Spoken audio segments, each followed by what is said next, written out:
Olá, chegamos à nossa terceira aula, iremos tratar sobre rotinas administrativas. Hoje iremos falar sobre gerenciamento de pessoas.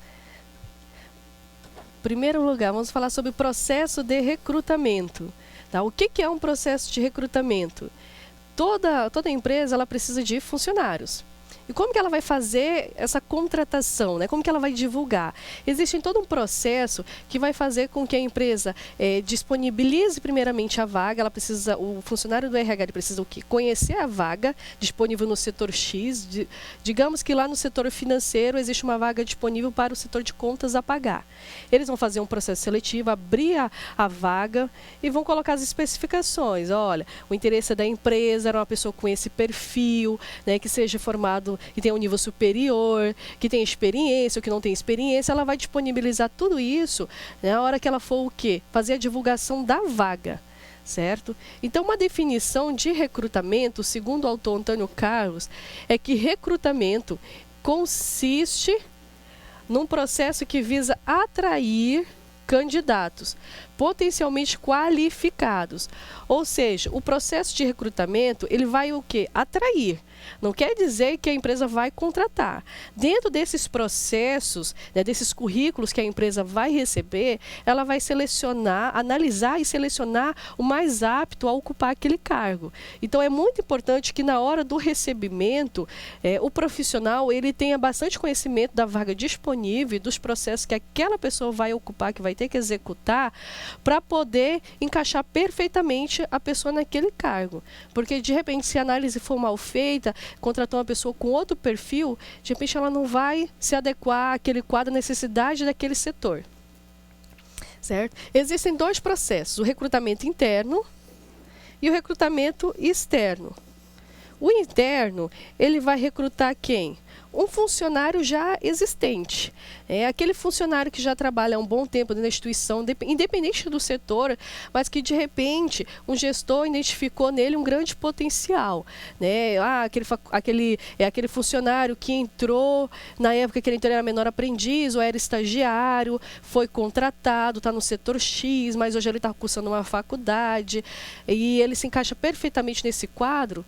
Então, esse é um processo de recrutamento interno, é visualizar dentro da organização alguém que possa preencher aquele perfil. É até interessante para a faculdade porque ela passa a mostrar até mais para o funcionário mais responsabilidade, mostrando que ela está preocupada realmente com o funcionário, com o crescimento dele. O externo, o recrutamento externo, ele já vai recrutar quem? Aquele profissional de fora. Né? Esse recrutamento ele pode se dar através de bancos, de agências de emprego, jornal, revista, site. A faculdade vai fazer um recrutamento e as pessoas vão vir de vários locais, né? Independente da sua formação, ou seja, ela vai receber todos os tipos de currículo. Por mais que às vezes ela especifique a vaga, as demais pessoas acabam se interessando, ou até mesmo interessadas em ingressar naquela empresa, começam a disponibilizar currículos. Um fluxograma do processo de recrutamento, ele funciona basicamente assim. Primeiro, é preciso o quê? Fazer um desenho do cargo, certo? Então, eu preciso saber o que eu preciso, que tipo de pessoa eu preciso para ocupar esse cargo. Depois, vou fazer o quê? A divulgação da vaga. Né? Eu vou divulgar no jornal, internet, redes sociais, aonde eu achar interessante e que eu consiga, na verdade, fazer uma maior divulgação, uma divulgação em massa, realmente rápida. Depois, vai fazer o quê? Uma triagem desses currículos recebidos. A triagem é selecionar somente aqueles currículos que realmente correspondem à vaga.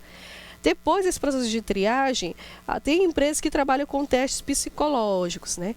Que vai trabalhar com aquele profissional para saber se de repente ele tem algum problema em casa, ou se ele já teve problema em outros locais, para saber se de repente não é um funcionário problema para a faculdade, para a empresa, para a organização. Então, isso a gente tem que analisar.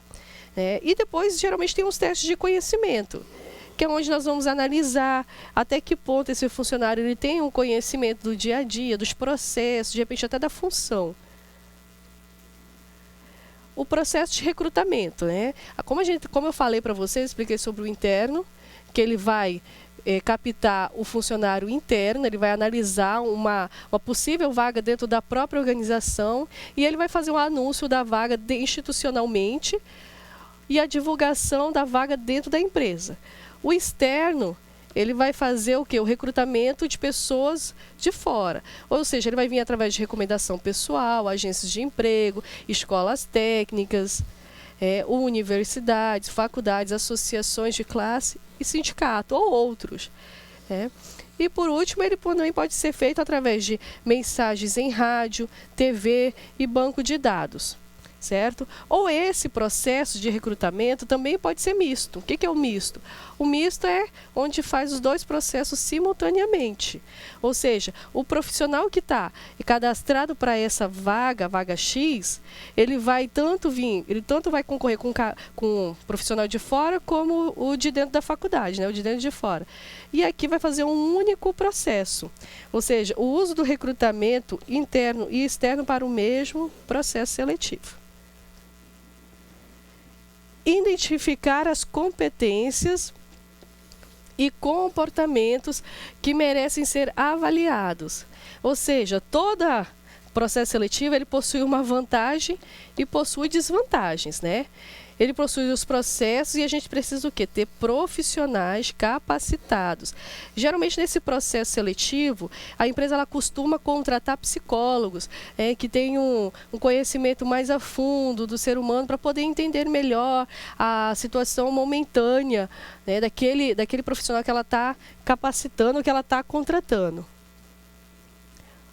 Certo? Passando pelo processo de seleção, a avaliação de desempenho. Essa avaliação de desempenho já seria para avaliar o profissional. Por que é interessante fazer a avaliação de desempenho do profissional? Porque a gente consegue medir, né, o grau de melhoramento, de crescimento daquele profissional dentro da empresa.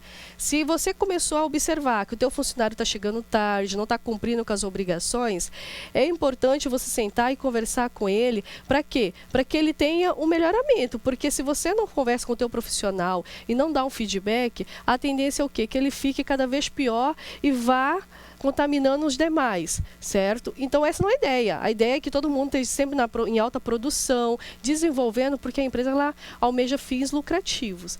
Então aquele funcionário disperso, ela pode estar de alguma forma prejudicando a empresa.